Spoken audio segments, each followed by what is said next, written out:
So this is the story of the haunting of Willow House. Willow House was an old, crumbling mansion on the outskirts of a quiet village. It had stood there for centuries, abandoned and shrouded in mystery. The locals avoided it, whispering tales of the ghosts that haunted its halls. One cold, foggy night, a young woman named Claire arrived in the village. She was an artist, searching for inspiration, and the airy beauty of Willow House drew her in. Despite the villagers' warning, Clary decided to stay in the mansion for a week. On her first night, she lit a fire in the grand fireplace and settled in to sketch. As the night grew darker, she heard a faint whisper, like the murmur of a distant conversation. Claire brushed it off as the wind and continued her work. The second night, the whisper grew louder. Claire could almost make out words, but they seemed to vanish as soon as she focused on them. Unease crept into her heart, but her curiosity was stronger than her fear. On the third night, the whispers turned into a sorrowful wail, echoing through the empty halls. Claire followed a sound to the attic, where she found an old, dusty trunk.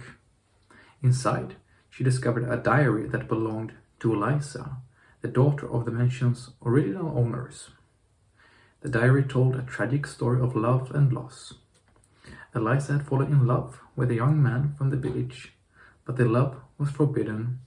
They planned to run away together, but he never showed up, leaving Eliza heartbroken. She retreated to the attic and never left, her spirit bound to the house by her sorrow. Claire felt a deep connection to Eliza's story. She spent the next days reading the diary, learning about Eliza's hopes and dreams. On the final night of her stay, Claire decided to paint Eliza's portrait, hoping to bring her peace to her restless spirit. As she painted, the walls grew louder, filled with both anguish and longing. Claire spoke to Eliza, promising to tell her story and keep her memory alive. The air grew colder, and the whispers surrounded Claire, but she continued to paint, undeterred. When she finished, the wailing stopped, replaced by a gentle, grateful sigh. Claire looked at the portrait and saw a serene, beautiful young woman looking back at her.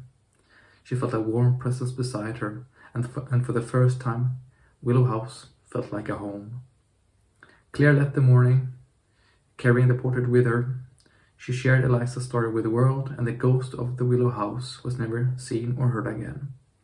The mansion stood silent, a testament to the power of love and the healing that comes from being heard.